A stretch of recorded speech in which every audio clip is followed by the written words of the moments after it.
अर्थव्यवस्था की केंद्रीय समस्याएं। तो क्या है उसमें एक पॉइंट जो हम कवर कर रहे हैं अपना, आर्थिक समस्या एवं उसके कारण। देखो क्या है आर्थिक समस्या, एक एग्जांपल से समझाता हूँ जी मैं आपको।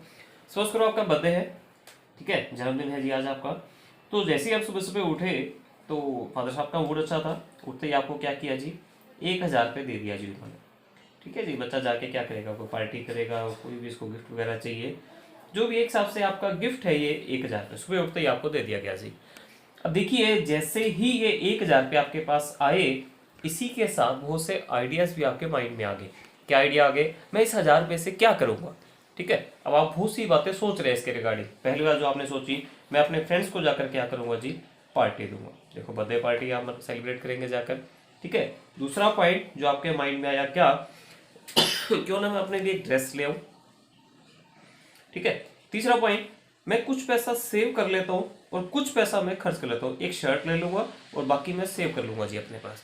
ठीक है, और क्या करेंगे जी आप इसके लिए, आपको कोई अपना कंटेंट चाहिए था, मैंने एक अपनी वीडियो गेम सोच रखी थी या कोई भी प्ले का इक्विपमेंट्स था आपका, मैं वो लेकर आऊंगा जी अपना। ठीक है, कोई भी इक्विपमेंट्स आपने लेना है। मतलब जैसे ही वो आपके पास 1,000 रुपया आया, आपके मन में ये बहुत सी बातें चलने लगी जी। ठीक है, अब सोचो क्या 1,000 रुपये से ये सारी के सारी चीजें पूरी कर सकते हैं? नहीं। आपको करना क्या पड़ेगा, इनमें से जो बहुत ज्यादा आपको सेटिस्फेक्शन देगी या बहुत ज्यादा जरूरी है, आप पहले वो काम करेंगे, बाकी चीजें आप क्या कर देंगे जी, छोड़ देंगे। क्योंकि आपके सामने एक मजबूरी है, आपके पास जो सोर्स है, सोर्स के आपके जो साधन है आपके पास, क्या ये 1,000 रुपये, ये क्या है जी, ये बड़ा लिमिटेड है, ये सीमित है जी आपके पास। ठीक है, और दूसरी तरफ जो आपकी वॉन्ट्स है, जो आपकी आवश्यकताएं हैं, जो आपकी इच्छाएं हैं, वो बहुत ज्यादा है जी। ठीक है, बट समस्या एक है आपके सामने, क्या आप इस सीमित साधन का प्रयोग करके अपनी असीमित आवश्यकताओं को पूरा नहीं कर सकते। ठीक है, और तीसरी जो मेन पॉइंट इसमें आ रहा है क्या, ये जो 1,000 रुपये हैं इसके बहुत सारे यूज आपके सामने, अल्टरनेटिव यूज है इसके। क्यों, आप इसे पार्टी भी कर सकते हैं, आप ड्रेस भी ले सकते हैं, आप सेव भी कर सकते हैं, आप अपना कोई इक्विपमेंट्स ले सकते हैं। सोचो इसका ये अल्टरनेटिव यूज होता ही ना तो कोई समस्या ही नहीं थी, बस एक ही प्रयोग हो सकता था, वो आप कर लेते जाकर। लेकिन प्रॉब्लम कहां पर आकी, यहाँ पर इसके यूज बहुत है, तो सिलेक्शन की प्रॉब्लम आ गई आपके सामने। ठीक है, कुछ यही कारण बनते हैं किसके, आपके आर्थिक समस्याओं के। तो देखो यहाँ पे एक पॉइंट आपको बना के देखा जी, आर्थिक समस्याओं के कारण क्या है। पहला पॉइंट, आपकी जो आवश्यकताएं हैं वो असीमित है जी। तो यहाँ पर आपकी आवश्यकताएं क्या है, ये असीमित है, ये असीमित आवश्यकताएं हैं आपकी। साधन क्या है जी आपके, सीमित है, 1,000 रुपये सीमित साधन है जी आपके पास, और उनके क्या है, वैकल्पिक प्रयोग है, एक से ज्यादा प्रयोग है उनके। तो ये कारण बनते हैं किसके, आर्थिक समस्याओं के। ठीक है, आगे अगला टॉपिक देखते हैं जी। अर्थव्यवस्था की केंद्रीय समस्या है, किसी भी इकोनॉमी की सेंट्रल प्रॉब्लम का नाम दिया जाता है। देखो जैसे आपके इंडिविजुअल लेवल पर प्रॉब्लम होती है, आपके घर को चलाने की समस्याएं होती है, वैसे ही इस पूरे देश को चलाने में भी क्या होते हैं, बहुत सी समस्याएं हमारी सरकार के सामने आती हैं। तो क्या है वो समस्याएं, देखते हैं उनको ध्यान से। हमारे जो इकोनॉमिस्ट हैं प्रोफेसर सैमुअल्सन साहब, उन्होंने क्या किया जी, मेनली ये 3 ही समस्याएं आपको दी हैं, लेकिन कुछ एक इकोनॉमिस्ट और हैं जी आपके, जैसे प्रोफेसर लेक्विस साहब है जी आपके, उन्होंने क्या किया, 2 इसकी प्रॉब्लम जो है आपको और आपके सामने रखी है। तो कौन कौन सी है, स्टेप बाय स्टेप इनको पढ़ते हैं। तो मेन जो 3 प्रॉब्लम हमारे सामने है, जो 3 समस्याएं हैं, वो कौन कौन सी हैं। पहली बोले जी, किन वस्तुओं का उत्पादन करें तथा कितनी मात्रा में करें, what to produce and how much to produce. Second क्या है जी आपका, उत्पादन किस प्रकार करें, हाउ टू प्रोड्यूस। और थर्ड वन क्या है जी आपका, उत्पादन किसके लिए करें, फॉर होम टू प्रोड्यूस। और इसी के साथ वो और पॉइंट में हम इसके साथ पढ़ेंगे क्या, साधनों का पूर्ण उपयोग कैसे हो, how to achieve full utilisation of resources. और लास्ट वन क्या है जी आपका, साधनों का विकास कैसे हो, how to achieve growth of resources. अब इनको स्टेप बाय स्टेप देखते हैं। फर्स्ट पॉइंट क्या है जी आपका, किन वस्तुओं का उत्पादन करें तथा कितनी मात्रा में करें। यहाँ पर एक चीज आपको देखनी है क्या, कि हमें प्रोडक्शन किसका करना है। यहाँ पर देश की बात की जा रही है, आपके अकेले की बात नहीं की जा रही। तो देश में कौन सी वस्तुएं बनाए, क्या हम वस्तुएं उपभोक्ताओं से संबंधित बनाए, या हम ऐसी वस्तुएं बनाए जो हमारे उत्पादकों से संबंधित है। मतलब कि ऐसी वस्तुएं जो खाने पीने की हैं उन पे हम ज्यादा प्रेशर डालें, या ऐसी वस्तुएं बनाएं जिनकी सहायता से पुनः क्या किया जाता है, उत्पादन का काम किया जाता है, फर्दर प्रोडक्शन का काम किया जाता है, जैसे मशीनें हैं जी आपकी। ठीक है, तो पहले तो इन दोनों के बारे में सोचना है, और इसी के साथ हमने ये देखना है हमारे देश के हालात कैसे हैं। क्या हालात हमारे देश में ऐसे हैं कि युद्ध की स्थिति उत्पन्न हो रही है हमारे देश में, या हमारे देश में एक शांतिपूर्वक माहौल है। जैसे मैं अभी के हालातों की बात करूं तो अभी के हालात क्या बोल रहे हैं आपको, हमारे देश में एक बहुत महामारी चल रही है, कोरोना। तो वहां पर क्या, जो हमारी सरकार की मेंटालिटी है वो क्या है, सबसे पहले हमें जो प्रायोरिटी देनी है, जो प्राथमिकता देनी है, वो किस चीज को देनी है, जो स्वास्थ्य सेवाएं हैं उस पर हमने ज्यादा से ज्यादा खर्चा करना है। इस टाइम सरकार का मकसद और कुछ भी नहीं है, हमें और किसी चीज से मतलब नहीं है, सिर्फ एक ही चीज से मतलब है, क्या, किसी की जान नहीं जानी चाहिए, किसी की डेथ नहीं होनी चाहिए। तो जितना सरकार से बन पा रहा है वो क्या कर रही है, स्वास्थ्य सेवाओं के ऊपर डेली खर्चा बढ़ाई जा रही है अपना। ठीक है, तो ये भी कंटेंट मैटर करता है, क्या आपके देश के हालात कैसे हैं। ये तो देखो चलो एक महामारी, एक बीमारी आ रही है आपके देश में, लेकिन कई बार क्या होता है दूसरे देशों के साथ हमारा युद्ध छिड़ जाता है जी, ठीक है, वॉर का एक एनवायरनमेंट हो गया आपके देश के अंदर, तो उस समय हमारा जो फोकस रहेगा वो किसी के ऊपर रहेगा, डिफेंस को लेकर हम क्या करें, अपने सुरक्षा बलों को लेकर हम ज्यादा से ज्यादा खर्चा करें। तो इस पॉइंट में आपको ये देखना है क्या, कौन सी वस्तुएं बनाए, और इसी के साथ ये देखेंगे कितनी क्वांटिटी में बनाए हम चीजों को। अगर देश के हालात ठीक नहीं है तो ज्यादा से ज्यादा खर्चा हम किस पे करेंगे, जो युद्ध से संबंधित चीजें हैं, और ठीक ठाक माहौल है तो ज्यादा से ज्यादा हम शांतिपूर्वक वस्तुओं का निर्माण करेंगे। ये था आपका फर्स्ट पॉइंट, किन वस्तुओं का उत्पादन करें और कितनी मात्रा में करें, what to produce and how much to produce. अगला पॉइंट है जी हमारा हाउ टू प्रोड्यूस, उत्पादन कैसे करें। यहाँ पर टेक्निक की बात की जाएगी आपसे। प्रोडक्शन करने के लिए दो ही टेक्निक हमारे पास रहती हैं जी, कौन कौन सी, या तो वो टेक्निक रहेगी जी आपकी लेबर इंटेंसिव, या रहेगी आपकी कैपिटल इंटेंसिव, या तो श्रम प्रधान तकनीक है या पूंजी प्रधान तकनीक है आपकी। श्रम प्रधान का मतलब ज्यादा से ज्यादा वर्कर से काम करवाया जाएगा, जो श्रमिक है वो ज्यादा काम करेंगे, और पूंजी प्रधान में ज्यादा से ज्यादा काम मशीनों से करवाया जाएगा। तो ये डिपेंड करता है कि आपके देश के हालात कैसे हैं। देखो हमारे देश में अगर बेरोजगारी का स्तर बहुत ज्यादा है, अनएम्प्लॉयमेंट बहुत है, तो हमारा जो मेन मकसद रहेगा क्या, कि हम लेबर इंसेंटिव टेक्निक को अडॉप्ट करें, श्रम प्रधान तकनीक को अपनाएं। क्यों होगा क्या, इससे श्रमिकों को ज्यादा से ज्यादा काम मिलेगा, इससे देश में बेरोजगारी कम होगी। और अगर हमारे देश में श्रमिकों की कमी है, अनएम्प्लॉयमेंट इतनी नहीं है हमारी, क्या है, डेवलप्ड कंट्रीज में अगर हम आते हैं तो वहां पे क्या होगा, हम कैपिटल इंसेंटिव टेक्निक को अडॉप्ट करेंगे, जैसे आपकी अमेरिका है, ठीक है, वहां पे क्या है, मशीनों से ज्यादा काम करवाया जाता है आपका। तो ये क्या है, एक टेक्निक है जो आपके प्रोडक्शन में आपको एक डिसीजन है ना, कि किस तरह के मेथड को अडॉप्ट करके, किस तरह की टेक्निक को अडॉप्ट करके हम अपने प्रोडक्शन के काम को करेंगे। ये एक समस्या आती है हमारी सरकार के सामने। तीसरा पॉइंट है इसमें, उत्पादन करें किसके लिए, फॉर होम टू प्रोड्यूस। जो हमने प्रोडक्शन करना है, क्या वो हम रिचेस्ट फैमिली को बिलोंग करके करें, या हम टारगेट करें किसको, जो पुअर फैमिलीज है हमारी, अमीरों को टारगेट करें या गरीबों को टारगेट करें। अगर अमीरों को टारगेट किया जाएगा, देखो तो चीजें कैसी बनाई जाएंगी, जो लग्जरी आइटम है, जो आपकी मतलब जो आरामदायक की वस्तु, विलासिता की वस्तुएं हैं जो आपकी। अब विलासिता में क्या बात आ रही है, जैसे महंगी गाड़ियां होगी, ये सब चीजें होगी आपकी, ठीक है। और गरीबों के लिए वहां पर तो आपको बिल्कुल लो लेवल, थोड़ी सस्ती क्वालिटी की चीजें आपको बनानी पड़ेंगी जी वहां पर, ठीक है। तो ये भी डिसीजन लेना था आपको किसके अंदर, फॉर होम टू प्रोड्यूस। एक तो ये पॉइंट आ जाएगा इसके अंदर, यहाँ पर आपने एक हिसाब से इनकम को टारगेट कर लिया, यहाँ पर पैसों को टारगेट कर लिया आपने।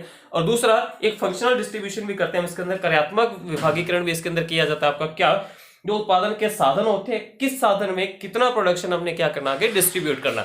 आगे जाकर एक चैप्टर समझाऊंगा आपको प्रोडक्शन का, वहां पर बड़े डिटेल में इस कंसेप्ट को क्लियर करूंगा मैं आपके साथ, ठीक है। अभी सिर्फ ये चीज देखिए क्या करना है, अमीरों के लिए करें या गरीबों के लिए, अभी सिर्फ इतना ही आप ध्यान में रखिए, ठीक है। इसके बाद अगले दो पॉइंट है छोटे छोटे, उनको भी साथ में देख लेते हैं। एक पॉइंट आपका क्या, साधनों का पूर्ण उपयोग कैसे हो।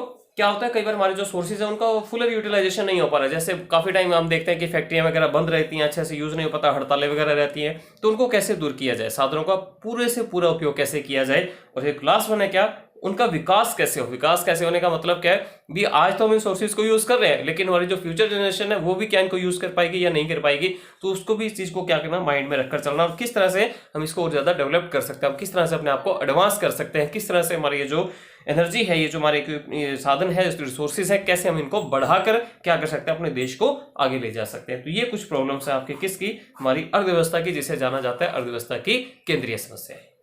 हमारा प्रोडक्शन पॉसिबिलिटी का, उत्पादन संभावना वक्र क्या है जी, वक्र पढ़िए इसको ध्यान से। बोले एक ऐसा वक्र है जो दिए हुए साधनों तथा तकनीकों में दो वस्तुओं के उत्पादनों की वैकल्पिक संभावनाओं को प्रकट करती है। कैसी कर्व है ये आपकी, ठीक है, क्या है, it is the curve showing alternative production possibility of two sets of goods with the given resources and technique of production. क्या बोल गए जी, कुछ नहीं समझ में आया, समझते हैं इनको स्टेप बाय स्टेप। क्या है आपका, बोले हम किसी भी इकोनॉमी की बात करें, उसमें आप जो भी आपके पास सोर्सेज है, जो टेक्निक है आपकी, उसकी हेल्प से आप जो प्रोडक्शन करते हैं, वो प्रोडक्शन किसकी करनी है, कोई दो वस्तुएं उठानी है जी यहाँ पर आपको, किन्हीं सिर्फ और सिर्फ टू ही गुड्स को आपको यहाँ पर लेकर चलना है। क्या बात करते हो सर, क्या हमारे देश में सिर्फ दो ही वस्तुएं होती है और कोई वस्तुएं नहीं होती। देखो वस्तुएं तो हैं, इसको मैं थोड़ा सा और इजी करूँ अगर मैं इस चीज को, हमने यहाँ पर क्या बनाना है, अपना कर्व बनाना है। देखो कर्व में क्या हमारे पास ओ एक्सिस और ओ एक्स एक्सिस दो ही एक्सिस है, तो इसलिए हमें यहाँ पर मजबूरी है हमारी कि हमने टू ही गुड्स को उठाना है जी। बट यहाँ पर इसको थोड़ा सा मैं आपको सिंप्लीफाई कर दूं इस चीज को, हम यहाँ पर क्या उठाएंगे, एक तरफ हम उठा लेंगे कौन सी, अपनी कंज्यूमर गुड्स, एक तरफ हम उठा लेंगे कौन सी, कैपिटल गुड्स, ठीक है। तो उपभोक्ता वस्तुएं और पूंजीगत वस्तुएं, एक एग्जाम्पल मान के चलिए कि दोनों वस्तुएं पूरी इकोनॉमी में जितनी भी गुड्स प्रोडक्शन की जाती है वो सब इसी में कवर होगी जी आपकी, ठीक है। बस ये माइंड में आपको रखकर चलना है। तो अभी क्या करना है, हम सिर्फ यहाँ पर अपनी मर्जी के लिए कोई भी आपको दो आइटम यहाँ पर उठा लेनी चाहिए आपको। तो क्या है, एक ऐसी कर्व है जो सिर्फ और सिर्फ दो ही वस्तुओं के, यहाँ पर भो से क्या दिखाएगी आपको, कॉम्बिनेशन दिखाएगी, इनके विभिन्न संयोग दिखाएगी आपको। देखो संयोग कैसे बनेंगे, हो सकता है एक का प्रोडक्शन हम ज्यादा कर देंगे, दूसरे का थोड़ा कम कर देंगे, तो ऐसे उनमें क्या चेंजेस आते जाएंगे, उनके संयोग बनते जाएंगे यहाँ पे स्टेप, उनके कॉम्बिनेशन बनते जाएंगे। ठीक है, लेकिन एक मान्यता आपको जो लेकर चल रहे हैं यहाँ पर साथ में साथ, क्या जो आपके साधन है वो स्थिर है और जो टेक्निक है वो क्या है जी आपकी कॉन्स्टेंट है। इसी में एक बात जो ध्यान में रखकर चल रहे हैं, क्या दो ही वस्तुएं लेनी, अभी मैंने आज आपको बताई हैं। ठीक है, और उनका क्या कर रहे हैं हम, पूर्ण रूप से कुशलतम उनका प्रयोग करेंगे जी हम। तो समझो इसको कैसे वर्क करेगी ये चीज आपकी। देखो एक तरफ मैंने लिया गेहूं, एक तरफ लिया मैंने कपड़ा। ठीक है, अब आपकी जो चीज मैंने भी आपको क्लियर करी है, क्या एक तरफ आप कंज्यूमर गुड्स मान के चलिए, एक तरफ आप कैपिटल गुड्स मान के चलिए। ठीक है, आपको मशीन कुछ भी रख सकते हैं आप XYZ यहाँ पर। तो आप समझिए इस चीज को ध्यान से, गेहूं रखा मैंने यहाँ पर 1000 में, क्विंटल है जो आपका, और जो कपड़ा है वो भी 1000 में आपका, मीटर में है ये आपका।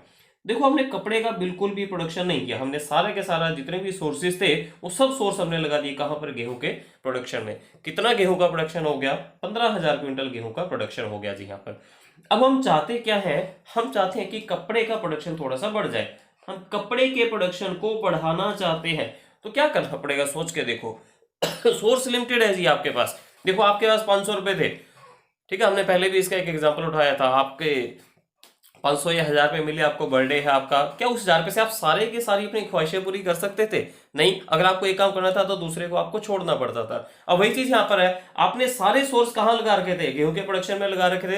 अब आप चाहते क्या है, आप कपड़े का प्रोडक्शन करना चाहते हैं, तो क्या करना पड़ेगा, गेहूं के प्रोडक्शन में आपने जो सोर्सेज लगा रखे थे वहां से कुछ सोर्स आपको निकालने पड़ेंगे, कुछ साधन वहां से आपको निकालने पड़ेंगे, जिसकी हेल्प से क्या हो पाएगा जी, आपका कपड़े का प्रोडक्शन हो पाएगा। यहाँ पर एक और मैं छोटा सा एग्जाम्पल रखूं यहीं पर, क्या है, हमने कोई भी एक शॉप करी जी, किसी की शॉप करी जी, अपने कपड़े की गारमेंट्स का काम कर लिया जी, खुदा न खास्ता वो काम नहीं चला जी, हमारा फेल हो गया वो काम। अब हम क्या चाहते हैं, अब हम कोई और काम करना चाहते हैं, हम फास्ट फूड का काम करना चाहते हैं जी।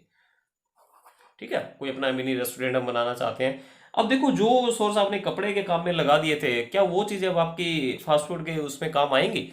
देखो कुछ एक चीजें हैं जो आपकी काम आ जाएगी, बाकी मैक्सिमम चीजें आपकी काम नहीं आएंगी। आपको क्या करना पड़ेगा, उनको बेचना पड़ेगा, और उनको बेचने के बाद फास्ट फूड के लिए आपको नया सामान खरीदना पड़ेगा सारा। अब देखो कपड़े के काम में हमने पैसा लगा दिया था कितना, 8 लाख रुपए। क्या लगता है, 8 लाख के 8 लाख आपको वापस मिलेंगे? बिल्कुल भी नहीं मिलेंगे। ठीक है, आपको कितना पैसा वापसी मिल जाएगा, 4 लाख, 5 लाख, 5.5 लाख बस, क्योंकि बाकी 2-2.5 लाख है वो तो आपका नुकसान नहीं हो जाएगा जी। ठीक है, अब यही चीज सेम यहाँ पर हो रही है। अब आपने क्या किया, गेहूं का कुछ आपने साधनों की यहाँ पर कटौती करी है, उसको कहां पर लगा दिया आपने, कपड़े के प्रोडक्शन में लगा दिया। बड़े ध्यान से समझिए इस चीज को, 1 यूनिट हमने यहाँ पर क्या किया जी, सेक्रीफाइस कर दिया, किसके लिए, कपड़े के 1 यूनिट को बनाने के लिए। अब हम क्या चाहते हैं, हम कपड़े के प्रोडक्शन को थोड़ा और बढ़ाना चाहते हैं, थोड़ा और बढ़ा देते हैं जिस चीज को, बढ़ाकर कितना कर दिया जी मैंने, 2। ध्यान से देखो, मैंने 1 यूनिट बढ़ा दिया, किसका बढ़ा दिया, कपड़े का 1 यूनिट मैंने बढ़ा दिया जी। यहाँ पर क्या करना है पड़ेगा, अब इसके लिए मेरे को गेहूं के प्रोडक्शन को थोड़ा और मुझे कम करना पड़ेगा, यहां मुझे सेक्रीफाइस करना पड़ेगा। एक चीज आपको ध्यान में रखनी है पीपीसी बनाते टाइम, क्या यहाँ पर जो सेक्रीफाइस है वो आपका जैसे जैसे आप आगे बढ़ते जाएंगे वैसे वैसे सेक्रीफाइस आपका इंक्रीज होता जाएगा। क्यों इंक्रीज होता जाएगा, कि देखो आप जैसे जैसे, मैं आपको इसी शॉप से ही मैं रिलेट कर देता हूँ इस चीज को। देखो शॉप जैसे जैसे आपकी पुराने होते जा रही है, वैसे वैसे इक्विपमेंट आपके पुराने होते जा रहे हैं, तो उनको बेचेंगे तो उनसे आपको कम पैसा मिलेगा। बस ये चीज आप माइंड में रखकर चलिए, बस एक तुक्का दे रहा हूँ यहाँ पर मैं आपको इस चीज का। तो हुआ क्या यहाँ पर, अब मैं क्या यहाँ पर, अब मैंने सेक्रीफाइस किया 2 यूनिट का, किसके लिए, इस 1 यूनिट को बनाने के लिए। उसके बाद मैं क्या करना चाहता हूं जी, मैं थोड़ा और बढ़ाना चाहता हूं, किसको, कपड़े के प्रोडक्शन को। मैं इसको कितने यूनिट करना चाहता हूं जी, 3 यूनिट करना चाहता हूं। तो पहले मैंने कितना सेक्रीफाइस किया, देखो स्टार्टिंग में मैंने 1 यूनिट का सेक्रीफाइस किया था, फिर मैंने 2 यूनिट का सेक्रीफाइस किया। अब अगला सेक्रीफाइस मुझे 3 यूनिट का करना पड़ेगा जी।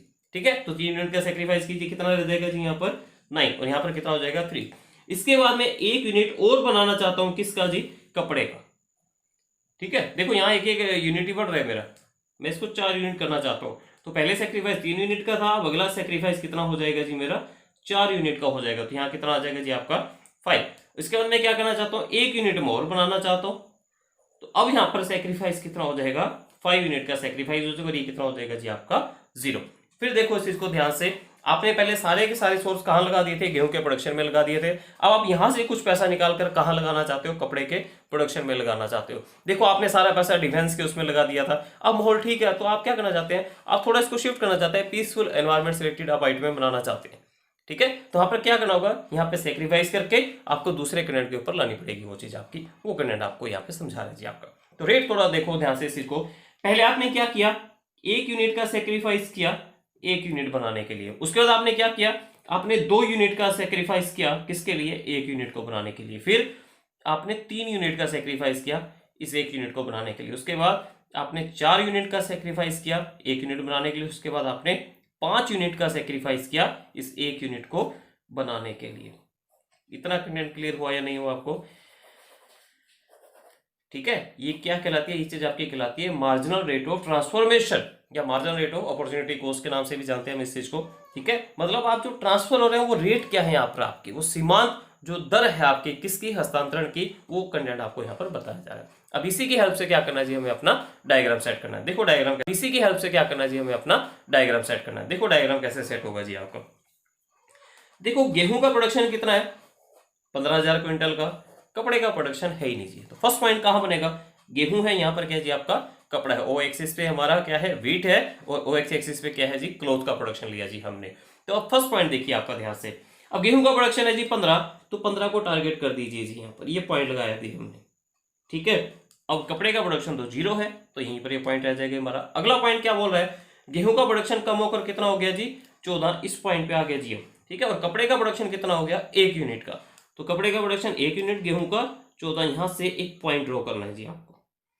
उसके बाद क्या हुआ जी, गेहूं का प्रोडक्शन 12 यूनिट का, कपड़े का प्रोडक्शन 2 यूनिट का। तो यहाँ पे 12 यूनिट पे आ जाइए और यहाँ पे सिर्फ 2, 12 यूनिट्स किसके हैं जी आपके, व्हीट के, और 2 यूनिट किसके हैं जी आपके, क्लोथ के। ये पॉइंट आ जाएगा जी यहाँ पे। अगला पॉइंट क्या कहना चाहता है जी आपको, और थोड़ा हमने सेक्रीफाइस किया, अब कितना कॉम्बिनेशन बना के 9 और 3 का। तो यहाँ से आपको उठाना है क्या, 9, और यहाँ क्या उठाना है जी आपको 3। एक पॉइंट ड्रॉ करिए जी यहाँ पर आपका 3 और 9 के बीच में। अगला है जी आपका क्या, 5 और 4 के बीच में। यहाँ से उठाना आपको 5, यहाँ से उठाना आपको 4, तो यहाँ एक पॉइंट ड्रॉ कीजिए जी अपना 5 और 4 के बीच में। अगला 0 और 5, 0 और 5 ये बन जाएगा जी। क्या करना है, इन सभी पॉइंट्स को आपस में मिला देना जी आपको।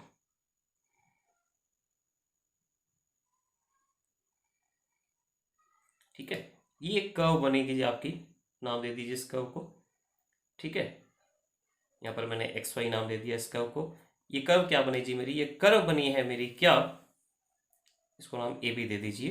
तो ये कर्व बनी है हमारी किस की, पीपीसी की, प्रोडक्शन पॉसिबिलिटी कर्व की। अब ये कर्व हमें क्या समझाती है, आप इस कर्व के किसी भी पॉइंट पर खड़े हैं, जो भी आपके पास रिसोर्सेज है उन रिसोर्सेज का क्या हो रहा है, मैक्सिमम यूटिलाइजेशन हो रहा है जी। यहाँ पर आपका कुशलतम पूर्वक आप उनका क्या कर रहे हैं जी, प्रयोग कर रहे हैं। यहाँ पर आप किसी भी पॉइंट पर खड़े हैं, मतलब आपने किसी भी साधन की क्या करी है जी, यहाँ पर कोई भी कमी नहीं किया, मतलब आपने कोई भी उसको बेकार नहीं किया जी उस साधन को। ये है जी आपका पीपीसी कर्व।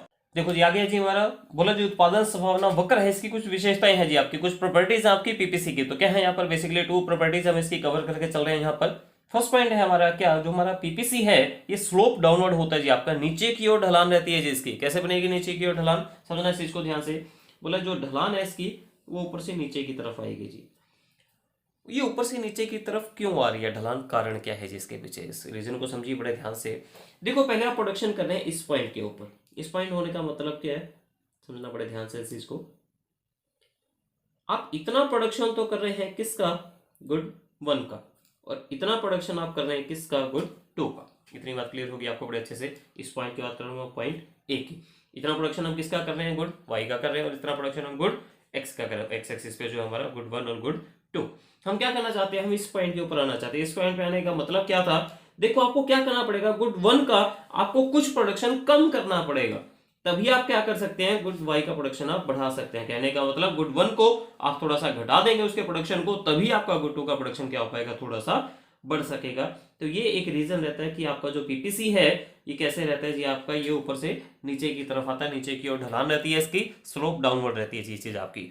अब एक पॉइंट जो आपके माइंड में खटकेगा जरूर, क्या बोले जी, ऊपर से नीचे की तरफ जो आया है वो आपका ऐसे ही क्यों आया है, यही शेप ही क्यों आई, ऊपर से नीचे तो ऐसे भी आता है जी सीधा आपका, ऊपर से नीचे ऐसे भी आता है जी आपका। अब इस कंटेंट को समझना आपको बड़े ध्यान से। देखो 2 बातें होती है जी, एक होता है जी आपका नतोदर और एक होता है उन्तोदर। क्या लिखा मैंने एक तरफ, नतोदर और उन्तोदर बड़ा अजीब सा नाम लिख दिया जी, क्या है, साइंस में आपने पढ़ी होंगी ये चीजें। देखो जो नतोदर होता है उसे नाम दिया जाता है क्या, कनकेव। हाँ ये तो सुना हुआ है जी नाम। और जो उन्तोदर होता है इसे नाम दिया जाता है क्या, कन्वेक्स। ठीक है, क्या पहचान होती है दोनों की? जो नतोदर होते हैं वो उसकी शेप इस तरह से रहती है, वो नीचे की तरफ आता है, और जो कन्वेक्स होता है उन्तोदर होता है वो ऊपर की तरफ उठता है आपका। देखो अपने नाम में से उन्तोदर मतलब ऊपर की तरफ उठना, नतोदर मतलब नीचे की तरफ आना आपका। ठीक है, अब पीपीसी की शेप ऐसी ही क्यों बनी, अब इसके पीछे रीजन समझना आपको बड़े अच्छे से, दिमाग में बिठाना इस चीज को, क्या समझाने जा रहा हूं मैं आपको। देखो अब पीपीसी की शेप ऐसी ही क्यों बनी, अब इसके पीछे रीजन समझना आपको बड़े अच्छे से, दिमाग में बिठाना इस चीज को, क्या समझाने जा रहा हूं मैं आपको। देखो उसको स्टेप बाय स्टेप कैसे बना रहे हैं हम इस कंटेंट को। देखो आपने एक टर्म पढ़ी थी क्या, मार्जिनल रेट ऑफ ट्रांसफॉर्मेशन। ठीक है, आपने स्टार्टिंग में क्या किया था, आपने 1 यूनिट का सेक्रीफाइस किया था 1 यूनिट के लिए। आपने क्या किया था जी, गेहूं के 1 यूनिट को घटाया था, तब आपके कपड़े का 1 यूनिट बढ़ा था जी आपका। उसके बाद आपने 2 यूनिट घटाया था 1 यूनिट के लिए, उसके बाद आपने 3 यूनिट को सेक्रीफाइस किया था 1 यूनिट के लिए, फिर आपने 4 यूनिट को सेक्रीफाइस किया था 1 के लिए, फिर आपने 5 यूनिट को सेक्रीफाइस किया था 1 के लिए। कहाँ बनाई थी ये चीज हमने, थोड़ा सा अगर हम क्लियर करें इन चीजों को, ये एक टर्म अभी आपने बनाई थी जी पीछे। ठीक है, अगर आपको ध्यान हो ये चीज क्या करें हम, देखो 1 यूनिट का सेक्रीफाइस था 1 के लिए, फिर 2 का, 3 का, 4 का और 5 का सेक्रीफाइस आपका बढ़ता गया चीज उन चीजों के लिए। ठीक है, अब देखो यहाँ पर क्या किया आपने अभी सेक्रीफाइस के लिए का सेट करो यहाँ पर आपकी। देखो पहले आपने 1 यूनिट का सेक्रीफाइस किया, बड़े ध्यान से देखो इस चीज को क्या कर रहा हूं मैं, सिर्फ 1 यूनिट का सेक्रीफाइस है इस 1 यूनिट के लिए। उसके बाद 2 यूनिट का सेक्रीफाइस किया हमने, किसके लिए, इस 1 यूनिट के लिए। उसके बाद 3 यूनिट का सेक्रीफाइस दिखा दिया जी हमने यहाँ पर, किसके लिए, इस 1 यूनिट के लिए। उसके बाद 4 यूनिट का सेक्रीफाइस दिखा दिया जी हमने, किसके लिए, 1 यूनिट के लिए। फिर आगे ऐसे 5 का दिखा देना और 1 के लिए। होगा कैसे, यहां से ना आपको पॉइंट्स मिलेंगे यहाँ पर। ठीक है, इन सभी पॉइंट्स को जब आप मिलाते हैं तो आपकी जो शेप जाती है वो किस तरह की जाती है, वो इस शेप, ये शेप बनती है जी आपकी, कैसी, जो आपकी कनकेव बन जाती है, शेप आपकी नतोदर बन जाती है मूल बिंदु की तरफ। ठीक है, तो डायग्राम जब आप बनाते हैं तो डायग्राम में क्या शेप आ जाती है आपकी, इस तरह की शेप आ जाती है जी आपकी। ठीक है, तो ये कंटेंट किसको शो करता है जी, आपका पीपीसी को शो करता है। होप्सो आपको ये प्रॉपर्टी क्लियर हुई होंगी अच्छे से। देखो आगे हमारा पॉइंट है, जो हमारा पीपीसी है, पीपीसी में शिफ्ट होगा और क्या होगा, साथ ही साथ रोटेशन होगी जी पीपीसी के अंदर। या तो पीपीसी का क्या हो जाएगा, उत्पादन समाप्त होकर का खिसकाव होगा, या इसके अंदर घुमाव देखने को मिलेगा। जो खिसकाव हो किस वजह से आपका, वो रिसोर्सेज में चेंज होने की वजह से होता है, और जो घुमाव होता है वो टेक्निक में चेंज होने की वजह से होता है। समझो इस चीज को ध्यान से। देखो खिसकाव का मतलब होता है आप अपने प्लेस को ही छोड़ देंगे, आप अपने प्लेस को छोड़कर यहाँ शिफ्ट हो गए, या आप अपने प्लेस को छोड़कर यहाँ शिफ्ट हो गए जी। ठीक है, मतलब आप खिसक गए थोड़ा सा यहाँ पर। और घुमाव की जब मैं बात करता हूँ, घुमाव क्या होता है, देखो ये एक आपकी डायरेक्शन थी, पहले आपका फेस यहाँ पर था, अब आपने करना कि आप अपनी डायरेक्शन आप चेंज कर रहे हैं सिर्फ, और आप कुछ भी नहीं कर रहे हैं। डायरेक्शन कैसे चेंज हो रही है आपकी, देखो इस को ध्यान से। पहले आपका फेस इधर था, अब आपका फेस जो कंटेंट है वो क्या होगा जी आपका, मतलब कि एक साइड तो आपकी वही रहे, दूसरी साइड आपकी चेंज हो जाए सिर्फ। ठीक है, या पहले आप इस तरफ थे, अब आप इस कंटेंट में बन गए जी। ये चीज नहीं समझ में आई जी, ये चीज आपको समझ में आएगी डायग्राम के अंदर। कैसे बनाऊंगा देखो उस चीज को बड़े ध्यान से। देखो पहले मैं बात करता हूं किसकी, साधनों में परिवर्तन की, चेंज इन रिसोर्सेज होगा तो शिफ्ट कैसे होगा पीपीसी का, उसको देखो बड़े ध्यान से। देखो ये है जी हमारा नॉर्मल पीपीसी, ये बना दिया जी मैंने नॉर्मल पीपीसी, नाम दे दिया मैंने इसको ए। यहाँ पर क्या है जी, गुड 1 है जी, और यहाँ क्या है जी, गुड 2 है जी हमारी। अब हुआ क्या, साधनों में वृद्धि होगी। अब साधनों में चेंज होने का मतलब क्या, या तो साधन बढ़ जाएंगे, रिसोर्सेज इंक्रीज हो जाएंगे, या आपके रिसोर्सेज क्या होंगे जी, डिक्रीज हो जाएंगे। अब रिसोर्सेज इंक्रीज होंगे तो होगा क्या, उस चीज को देखो बड़े ध्यान से। इंक्रीज होंगे तो आपकी प्रोडक्शन की जो कैपेसिटी है वो भी बढ़ जाएगी आपकी। तो पीपीसी आपका बाहर की तरफ क्या हो जाएगा जी, शिफ्ट हो जाएगा। बाहर की तरफ शिफ्ट करके दिखा देना जी आपको पीपीसी, एरो बाहर की तरफ। ये कब हो रहा है, जब साधनों में वृद्धि हो रही है जी आपकी, इंक्रीज हो रहा है रिसोर्सेज के अंदर आपका। और दूसरी तरफ अगर आपके सोर्सेज कम हो जाए तब क्या होगा, जाहिर सी बात है पीपीसी आपका अंदर की तरफ शिफ्ट हो जाएगा। क्या है, ये नॉर्मल पीपीसी है जी आपका, नाम दे रहे जी हम इसको ए। अब होगा क्या, रिसोर्सेज में कमी आ गई जी आपकी, तो होगा क्या, उस वजह से पीपीसी आपका अंदर की तरफ क्या हो जाएगा, शिफ्ट हो जाएगा। ये अंदर की तरफ हमने शिफ्ट करके दिखा दिया इस चीज को। इसी का दूसरी तरफ चलते हैं जब क्या, तकनीक में अगर परिवर्तन हो जाता है, टेक्नोलॉजी अगर चेंज हो जाती है, तो पीपीसी में क्या होगा, कुछ रोटेशन आएगी जी। कैसे वो रोटेशन वर्क करती है, उस रोटेशन को समझना आपको बड़े ध्यान से। देखो तकनीक कैसे चेंज होगी जी, देखो अभी मैंने आपको बताया पीपीसी में आप 2 गुड्स को लेकर चल रहे हैं जी, एक तरफ गुड ए है, दूसरी तरफ गुड बी है आपकी। अब टेक्निक देखो क्या हो सकता है एक टाइम पे दोनों की टेक्निक चेंज हो जाए, या हो सकता है सिर्फ ए की टेक्निक चेंज हुई, या हो सकता है सिर्फ बी की टेक्निक चेंज हुई। अगर सिर्फ और सिर्फ ए गुड की टेक्निक चेंज होती है तो होगा क्या उसके, अगर सिर्फ और सिर्फ ए गुड की टेक्निक चेंज होती है तो होगा क्या। उसके नट को बड़े ध्यान से देखना है इस चीज को। ये बनाया जी हमने नॉर्मल पीपीसी अपना, ठीक है। यहां क्या है जी गुड ए, यहां क्या है गुड बी। इतना पॉइंट क्लियर है आपको? हाँ, अब विजिबल है जी आपकी। क्या हुआ, गुड ए की जो टेक्निक थी वो टेक्निक सुधर गई जी, मतलब टेक्निक अच्छी हो गई, यहां पर आपकी तकनीक में वृद्धि हुई। जैसे ही आपकी एक एडवांस हो गई टेक्नोलॉजी आपकी, तो होगा क्या, ए का प्रोडक्शन थोड़ा सा बढ़ जाएगा आपका। कैसे दिखाएंगे इसे, इसको समझो, इसको बड़े ध्यान से। ये है आपका नॉर्मल पीपीसी, ठीक है। शेप तो आपको बनानी आ गई होगी पीपीसी, बहुत से डायग्राम देख चुके हम इसके ऊपर। अब हुआ क्या, सिर्फ और सिर्फ ए की टेक्नोलॉजी एडवांस हुई है आपकी, बी में भी कोई चेंज नहीं है। बी की टेक्नोलॉजी पहले जैसी ही है आपकी, सिर्फ ए की टेक्नोलॉजी को हम बढ़ा देंगे। देखो यहां पर क्या है, बी का प्रोडक्शन तो उतना ही रहेगा, सिर्फ और सिर्फ ए का प्रोडक्शन क्या हो जाएगा जी, बढ़ जाएगा आपका। ये चीज समझ में आई कि नहीं आई आपको? देखो ए के प्रोडक्शन, गुड बी का जो प्रोडक्शन है उसको नहीं छेड़ना आपको, ए के प्रोडक्शन को सिर्फ बढ़ा के दिखाना आपको। तो ये क्या होगा आपका, A1 बन जाएगा यहां पर आपका। इसी का अपोजिट क्या हो, अगर सिर्फ बी की टेक्नोलॉजी चेंज हो जाएगी आपकी, सिर्फ जो दूसरी प्रोडक्ट आप बना रहे हैं, बी प्रोडक्ट जो आप बना रहे हैं उसकी टेक्नोलॉजी एडवांस हुई, तब क्या फर्क आएगा इस चीज का, उसको और देखो ध्यान से। नॉर्मल पीपीसी था जी हमारा, नाम दे रखा है जी हमने इसको। यहाँ पर क्या है, गुड बी है, यहाँ क्या है, गुड ए है जी आपका। अब होगा क्या, जो गुड ए है आपका, इसके प्रोडक्शन में तो कोई चेंज नहीं आएगा, लेकिन गुड बी का जो प्रोडक्शन है वो बढ़ जाएगा जी आपका। क्यों? क्योंकि टेक्नोलॉजी किसकी एडवांस हुई है, बी की टेक्नोलॉजी एडवांस हुई है। तो यहाँ पर देखिए ये तो आपका कॉन्स्टेंट रहेगा, कोई चेंज नहीं आएगा इसमें, लेकिन जो आपका गुड बी है इसका प्रोडक्शन क्या हो जाएगा जी आपका, बढ़ जाएगा, B1। क्लियर हुआ है कंटेंट आपको? ये क्या हुआ, टेक्नोलॉजी में चेंज करके दिखाया हमने, पहले ए की टेक्नोलॉजी में चेंज किया, फिर बी की टेक्नोलॉजी में चेंज किया। अब एक चीज और भी तो हो सकती है, दोनों की टेक्नोलॉजी भी तो एडवांस हो सकती है। अब दोनों की टेक्नोलॉजी अगर एडवांस हो जाएगी तब क्या होगा, उस कंटेंट को और देखिए बड़े ध्यान से। नॉर्मल पीपीसी है जी हमारा, अगर दोनों की ही टेक्नोलॉजी एडवांस हो रही है तो क्या होगा, पीपीसी हमारा बाहर की तरफ बढ़ जाएगा जी आपका।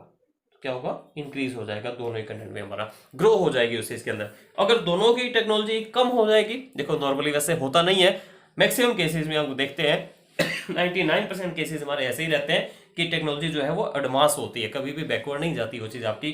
फिर भी बाय चांस अगर हो जाती है तब हम क्या करेंगे, तो उस चीज को देख लीजिए बड़े ध्यान से। क्या होगा, पीपीसी हमारा अंदर की तरफ क्या हो जाएगा जी, शिफ्ट हो जाएगा। पॉइंट है हमारा उत्पादन संभावना, जो वक्र है आपका, एक केंद्रीय समस्याओं को भी दर्शाता है जी आपका। Production possibility curve illustrate central problems, कैसे शो करता है समझते हैं उसे, इसको बड़े ध्यान से देखो। फर्स्ट पॉइंट है इनके अंदर आपका, क्या बोले जी, किन वस्तुओं का उत्पादन करें और कितनी मात्रा में करें, what to produce and how much to produce. अब इस समस्या का जो सोल्यूशन है वो पीपीसी कैसे देता है, हमें समझो इस चीज को ध्यान से। देखो यहाँ पर हमने दो तरह की आइटमें उठाई है अपने। पहली आइटम जो वॉर से रिलेटेड है, दूसरी जो नॉन वॉर रिलेटेड आइटम्स आपके, मतलब कि पीसफुल एनवायरनमेंट है आपके कंट्री के अंदर। देखो अगर आपकी कंट्री में क्या है, जो हालात है वो अच्छे नहीं है, हालात अच्छे नहीं है का मतलब ऐसे हालात है कि एक युद्ध छिड़ा हुआ है जी आपके देश के अंदर, ठीक है। तो होगा क्या ऐसे हालातों में, हमें जो इक्विपमेंट्स बनाने पड़ेंगे वैसे बनाने पड़ेंगे जो युद्ध से रिलेटेड है, मतलब कि डिफेंस से रिलेटेड आपको ज्यादा से ज्यादा क्या करना पड़ेगा, खर्चा करना पड़ेगा। तो वहां पर आपका जो पीपीसी है वो वाई एक्सिस के ज्यादा क्लोज मिलेगा जी आपको, ठीक है। सपोज करो हम इस पॉइंट के ऊपर खड़े हैं, इस पॉइंट पे खड़े होने का मतलब क्या जी आपका, मतलब कि हमारा जो प्रोडक्शन का स्केल है वो ये है जी, मतलब कि इतना पार्ट तो हम प्रोड्यूस कर रहे हैं किसके लिए, जो वॉर से रिलेटेड आइटम्स है, और जो पीसफुल एनवायरनमेंट से रिलेटेड आइटम है उनके लिए हम सिर्फ इतना ही प्रोडक्शन कर रहे हैं, ठीक है। अगर इसी में अपोजिट कर दो, क्या अगर आपके देश के हालात जो है वो थोड़े ठीक हो गए हैं, तो अब आप प्रोडक्शन किससे रिलेटेड करेंगे, ऐसी आइटमों से रिलेटेड करेंगे जो क्या है पीसफुल एनवायरनमेंट से रिलेटेड है, आपकी नॉन वॉर थिंग्स हैं जो आपके, ठीक है। तब आपका पीपीसी इस पॉइंट पर आ जाएगा जी। इस पॉइंट पर आने का मतलब क्या है, ये आपका प्रोडक्शन का लेवल हो गया जी। प्रोडक्शन का लेवल होने का मतलब अब आप पीसफुल एनवायरनमेंट का तो इतना प्रोडक्शन करेंगे, और जो आपका दूसरा है वॉर से रिलेटेड आइटम का इतना ही प्रोडक्शन करेंगे, ठीक है। तो पीपीसी हमें बताता है कि हम किसका प्रोडक्शन करें और कितनी क्वांटिटी में हम उसका प्रोडक्शन करें, ये हमें पीपीसी की हेल्प से पता लग जाता है। तो क्या होगा, बहुत इजीली हम पॉइंट ए से पॉइंट बी के ऊपर क्या हो गए जी, शिफ्ट हो गए हैं जी, ठीक है। आपका उत्पादन कैसे करना है, हाउ टू प्रोड्यूस। अब हाउ टू प्रोड्यूस में क्या है, ये नॉर्मल जो हमारा पीपीसी बनता है, ये पीपीसी क्या इंडिकेट करता है, पीपीसी हमें इस चीज को इंडिकेट करता है क्या, कि जो भी आपके पास गिवन सोर्सेज है, अगर आप उनको बड़े अच्छे से वेल एफिशिएंटली अगर आप उनको यूज करते हैं तो आपका प्रोडक्शन का जो स्केल होगा वो इसके ऊपर रहेगा जी। आपका आप किसी भी पॉइंट के ऊपर है, मतलब कि सोर्सेज को आपने वेस्ट नहीं होने दिया, यहाँ पर आपने उनका क्या है कुशलता पूर्वक प्रयोग कर लिया आपने उनका। ठीक है, सपोज करो आपका पीपीसी है इस पॉइंट के ऊपर, ठीक है, यहाँ पे मैं 2-3 पॉइंट दिखा देता हूँ। एक है पीपीसी इस पॉइंट के ऊपर और एक है पीपीसी सिर्फ इस पॉइंट के ऊपर। 3 पॉइंट मैंने देखो दिखाए यहाँ पर आपको, पॉइंट 1, पॉइंट 2, पॉइंट 3। मतलब क्या चीज होगा, देखो यहाँ पर क्या है, आपके सोर्सेज का आप अच्छे से यूज कर रहे हैं, लेकिन कुशलतम यूज अभी भी नहीं हो रहा, लेकिन फिर भी कंपैरिजन में देखें तो अच्छे से आप यूज कर रहे हैं। क्यों, देखो प्रोडक्शन आपका इतना हो रहा है यहाँ पर। ठीक है, देखो अगर प्रोडक्शन इस पॉइंट पे चला जाता वो तो हमारा सोने पे सुहागा था, देखो उससे अच्छा तो प्रोडक्शन हो ही नहीं सकता था, लेकिन अभी उसमें तो देखो कमी है, फिर भी प्रोडक्शन आप यहाँ तक कर रहे हैं। एक इस पॉइंट की अगर मैं बात करूँ, प्रोडक्शन आपका ये है जी, इतने यूनिट क्या बनना है, गुड 1 के, इतने यूनिट बनना है किसके, गुड 2 के। लेकिन अभी क्या है, इसके कंपैरिजन में और भी कमी आ गई जी। इस पॉइंट की बात करूं, प्रोडक्शन बहुत ही लो लेवल पे है जी, मतलब सोर्सेज का आप बिल्कुल भी अच्छे से यूज नहीं कर रहे, आप वेस्ट कर रहे हैं सारे के सारे सोर्सेज अपने। ठीक है, अब जितना हमारा ये प्रोडक्शन पीपीसी के क्लोज जाएगा, मतलब कि उतना हमारे सोर्सेज का अच्छे से यूज होना स्टार्ट हो गया। यहाँ पर क्या है, सोर्सेज का नुकसान हो रहा है, वेस्ट हो रहे हैं सोर्सेज, यहाँ पे ठीक ठाक से यूज हो रहे हैं जी, कोई मजे वाली बात नहीं है यहाँ पर। फिर भी कुछ हद तक राहत है क्या, कि आप कुछ हद तक अच्छे से यूज कर रहे हैं, लेकिन हमारी कोशिश क्या रहेगी, हमें कहाँ पहुंचना है, हमें तो इस पॉइंट के ऊपर पहुंचना है। आप किसी भी पॉइंट पे आ जाइए, लेकिन आना हमने किसके ऊपर है, पीपीसी के ऊपर ही है। ये क्या बताता है, ये आपको बताता है कि अभी जो करंट में जो आप प्रोडक्शन कर रहे हैं, हो सकता है आपकी टेक्निक में कोई प्रॉब्लम चल रही है, अपनी टेक्निक को क्या कीजिए, थोड़ा सा एडवांस कीजिए, जिसकी हेल्प से आप क्या कर सके, आप पीपीसी के ऊपर पहुंच सके। तो ये बताता है जी आपको हाउ टू प्रोड्यूस के अंदर। थर्ड पॉइंट आपका उत्पादन किसके लिए करना है, फॉर होम टू प्रोड्यूस। अब होम टू प्रोड्यूस में क्या बात आ जाएगी, आपने टारगेट किसको करना है, आपने पुअर फैमिली को टारगेट करना है या आपने रिच फैमिली को टारगेट करना है। अब देखो आप रिच फैमिली को टारगेट करोगे तो आप ऐसे गुड्स बनाओगे जो लग्जरी गुड्स है आपकी। ठीक है, पुअर फैमिली को टारगेट किया जा रहा है तो नेसेसिटी गुड्स आपको ज्यादा बनानी पड़ेगी। तो कैसे वर्क करेगा, देखो ध्यान से, अगर आप टारगेट कर रहे हो किसको, सिर्फ और सिर्फ रिचेस्ट फैमिली को, आप लग्जरी गुड्स बनाने में ज्यादा इंटरेस्टेड है, तो आपका जो पीपीसी है वो कहीं ना कहीं आपको इस पॉइंट के ऊपर मिलेगा, प्रोडक्शन आपका इस पॉइंट पे मिलेगा पीपीसी के। क्या मतलब है इस पॉइंट का, ये मतलब है जी, मतलब कि आप जो लग्जरी गुड्स है उनका प्रोडक्शन तो इतना कर रहे हैं, लेकिन जो नेसेसिटी गुड्स है उसको बहुत कम मात्रा में बना रहे हैं। आपका मेन मकसद क्या है, हमने तो क्या करना है, रिच फैमिली को टारगेट करना, ज्यादा से ज्यादा प्रॉफिट अर्न करना है जी हमें। ठीक है, अगर आपके इंडिया की बात करो, हमारे इंडिया में क्या है, ज्यादा लग्जरी गुड्स आपके चल ही नहीं पाएंगे जी, यहाँ पे इतना रिचेस्ट फैमिली बिलोंग नहीं करती आपकी। तो क्या है, यहाँ पर आपको एक मजबूरी है आपकी कि आपको नेसेसिटी गुड्स बनानी पड़ेंगी ज्यादा। तो हमारा बीपीसी क्या है, इस पॉइंट पर देखने को मिल सकता है जी हमें। ठीक है, नेसेसिटी गुड्स आप इतनी बना रहे हैं, लग्जरी गुड्स आप क्या कर रहे हैं जी, नहीं बना रहे हैं। ये पॉइंट बन जाएगा, नेसेसिटी गुड्स की क्वांटिटी बढ़ गई है जी, और जो लग्जरी गुड्स है उसकी क्या होगी है जी, कम होगी आपकी। ये बताता है जी आपको फॉर होम टू प्रोड्यूस के अंदर किसकी हेल्प मिली है हमें, यहाँ पर पीपीसी की हेल्प मिली है जी हमें। नेक्स्ट पॉइंट हमारा साधनों का पूर्ण उपयोग कैसे हो, फुलर यूटिलाइजेशन ऑफ रिसोर्सेज। एक एग्जांपल से समझाता हूँ मैं इस चीज को आपको। देखो आपने अपने एक नया बिजनेस सेटअप किया जी, ठीक है, उसमें 10 मशीनें आप लेकर आए जी। अब ये जो एक मशीन है ये प्रोडक्शन करती है एक दिन के अंदर 10 यूनिट का। ठीक है, आपके पास कितनी मशीनें हैं जी, 10 मशीनें हैं। तो जो 10 मशीनें हैं वो कितना प्रोडक्शन कर देंगे टोटल आपके लिए, 100 यूनिट्स का। ये क्या है, ये 100 यूनिट आपको इंडिकेट कर रहा है क्या, कि हमारी जो पीपीसी कर्व है वो इस चीज को इंडिकेट कर रही है क्या, कि अगर आप अपने पास अवेलेबल जो रिसोर्सेज है अगर आप उनको अच्छे से यूज करते हो तो वो 100 यूनिट्स का प्रोडक्शन कर सकते हैं। ठीक है, लेकिन अभी देखो आपकी जो मशीनें इंस्टॉल हुई हैं वो हुई हैं जी सिर्फ 5 मशीनें आपकी इंस्टॉल ही नहीं हो पाई, क्योंकि अभी शुरुआत है आपके बिजनेस की। तो हुआ क्या, अब आपका प्रोडक्शन कितना होगा, सिर्फ 50 यूनिट्स का प्रोडक्शन होगा जी। देखो होना कितना चाहिए था, 100 यूनिट का, लेकिन हुआ कितना, 50 यूनिट का। तो होता क्या इसके अंदर, पीपीसी हमें सिर्फ ये बताता है कि जो आपके पास गिवन सोर्सेज है उसकी हेल्प से आप मैक्सिमम ये प्रोडक्शन आप कर सकते हैं, और करना भी चाहिए हमें, देखो। लेकिन इन रियलिटी क्या इतना हो पाता है, नहीं। रियलिटी में भी क्या बताया मैंने आपको, इंस्टॉल कम हुई या कोई और प्रॉब्लम आ जाती है, हमारे जो वर्कर्स थे वो एब्सेंट रहे जी। ठीक है, लाइटिंग की कोई प्रॉब्लम आ गई जी हमारे एरिया में, तो क्या है मशीनें चल ही नहीं पाई जी हमारी, तो क्या हुआ, प्रोडक्शन उससे लो हो गया। तो हमारा जो एक्चुअल प्रोडक्शन है वो इम्पैक्ट होता रहता है। ठीक है, अब हुआ क्या, सपोज करो आपका एक्चुअल प्रोडक्शन है जी, यहाँ पर होना कहाँ चाहिए था, इस पॉइंट के ऊपर, किसी भी पॉइंट पे होना चाहिए था पीपीसी के, लेकिन अभी करंट में है का प्रोडक्शन आपका इस पॉइंट के ऊपर है। तो ये आपको इंडिकेट करता है क्या, कि आपको बहुत ज़्यादा यहाँ पे जरूरत है क्या, कि जो आपके पास सोर्सेज है आप उनको अच्छे से यूटिलाइज करें। अभी तक आप उनका एफिशिएंटली यूज नहीं कर पा रहे हैं, आप कहीं ना कहीं आपके यूज करने में कोई प्रॉब्लम आ रही है, उस प्रॉब्लम को आप दूर कीजिए ताकि क्या हो सके, इन सोर्सेज का अच्छे से क्या हो सके, यूज हो सके। और आप कोशिश करें कि आप पीपीसी के ऊपर पहुंच जाए, ऊपर नहीं तो एटलीस्ट इसके क्लोज तो आप जरूर ही लगे जी जाकर। ठीक है, ये पॉइंट था जी आपका। देखो अगला जी पॉइंट, साधनों का विकास, ग्रोथ ऑफ रिसोर्सेज। अब ग्रोथ कैसे होगा, देखो अभी मैं इसी एग्जांपल को थोड़ा सा आगे लिंकअप कर दूं। आपके पास 10 मशीनें थी, एक मशीन 10 यूनिट बनाती है, आप टोटल कितना प्रोडक्शन कर सकते हैं, 100 यूनिट्स का। ठीक है, और सोच करो आपके पास मशीनें होगी 11, अब आपका प्रोडक्शन कितना होगा, 110 यूनिट का हो जाएगा। मतलब कि 10 मशीनों से बढ़कर 11 हो गया। आपके जो सोर्स है, आपके जो संसाधन है वो बढ़ गए जी आपके। ठीक है, अब जैसे ही आपके रिसोर्सेज बढ़ेंगे तो बेस ये बात है, आपका पीपीसी भी क्या हो जाएगा, शिफ्ट हो जाएगा। क्यों, क्योंकि आपको एक टर्म मैंने समझाई थी पीछे जाकर, साधनों का विकास और आपका ग्रोथ हो रही है आपके किसके अंदर, सोर्सेज के ऊपर, तो बेस ये बात है पीपीसी हमारा राइटवर्ड शिफ्ट हो जाएगा। तो नया पीपीसी कहां सेट हो जाएगा, यहाँ शिफ्ट हो जाएगा जी हमारा। इसको नाम दे दीजिए ए और नया पीपीसी बी। ये चीज हमें क्या इंडिकेट करिए, जैसे सोर्सेज बढ़े आपका पीपीसी भी क्या होना चाहिए, शिफ्ट होना चाहिए, उसमें भी वृद्धि होनी चाहिए। मतलब कि अब आप पहले के कंपैरिजन में ज्यादा क्या कर पाएंगे, प्रोडक्शन कर पाएंगे। ठीक है, तो सोर्सेज इंक्रीज हुए हैं तो आपको इस पीपीसी के ऊपर आना पड़ेगा जी।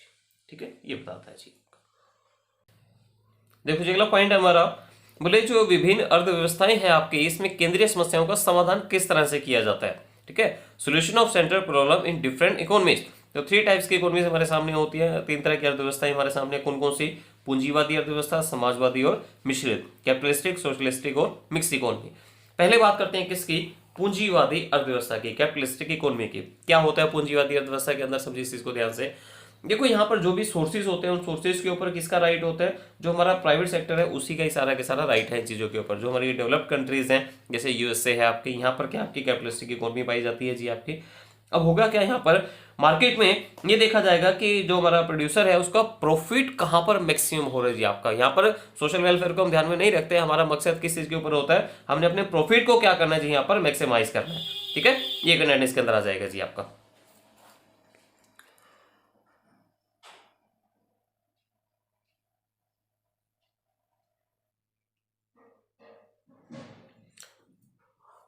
देखो जी आगे है जी आपका समाजवादी अर्थव्यवस्था, सोशलिस्टिक इकोनॉमी। यहाँ पर क्या होता है, जो भी डिसीजन लिया जाता है वो किसकी हेल्प से लिया जाता है, वो गवर्नमेंट की हेल्प से लिया जाता है। यहाँ पर जितने भी सोर्सेज होते हैं उन सब के ऊपर राइट किसका होता है जी, गवर्नमेंट का होता है।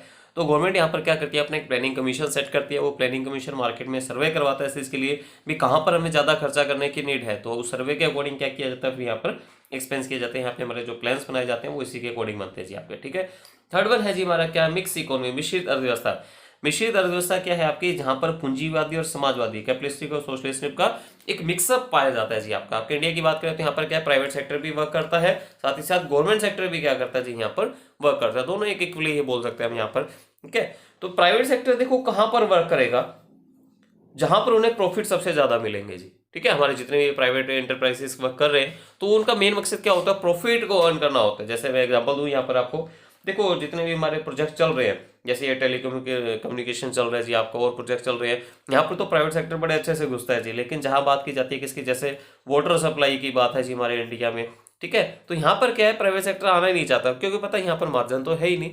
तो जो चीजें प्राइवेट सेक्टर छोड़ देता है उन चीजों को फिर मजबूरी में क्या करना पड़ता है, गवर्नमेंट सेक्टर को अडॉप्ट करना पड़ता है। ठीक है, तो गवर्नमेंट ये चीज देखती है कि अमीरों को तो देखो आपने टारगेट कर दिया, रिच फैमिली के लिए तो प्राइवेट सेक्टर वर्क कर रहा है हमारा, लेकिन जो पुअर फैमिली है हमारे इंडिया में मैक्सिमम केस में देखते हैं तो पुअर फैमिली ज्यादा है हमारे यहाँ पर। ठीक है, तो क्या है, पॉवर्टी का लेवल बहुत है यहाँ पर, तो उनको भी ध्यान में रखना पड़ता है। तो गवर्नमेंट क्या करती है, उनके लिए अपनी सारी की सारी पॉलिसीज बनाती है जी। ये था जी आपका डिफरेंट इकोनॉमीज में किस तरह से सेंट्रल प्रॉब्लम को सोल्व किया जाता है।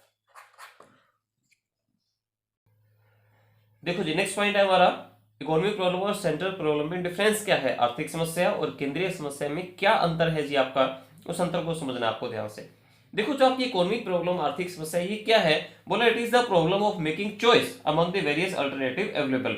जो भी आपके पास अल्टरनेटिव्स अवेलेबल हैं उसमें से किसी एक को सिलेक्ट करना आपके लिए क्या बनता है, इकोनॉमिक प्रॉब्लम बनता है जी। और दूसरी तरफ जो सेंट्रल प्रॉब्लम है वो क्या है जी आपका, बोला it is the problem of compulsion of making choice.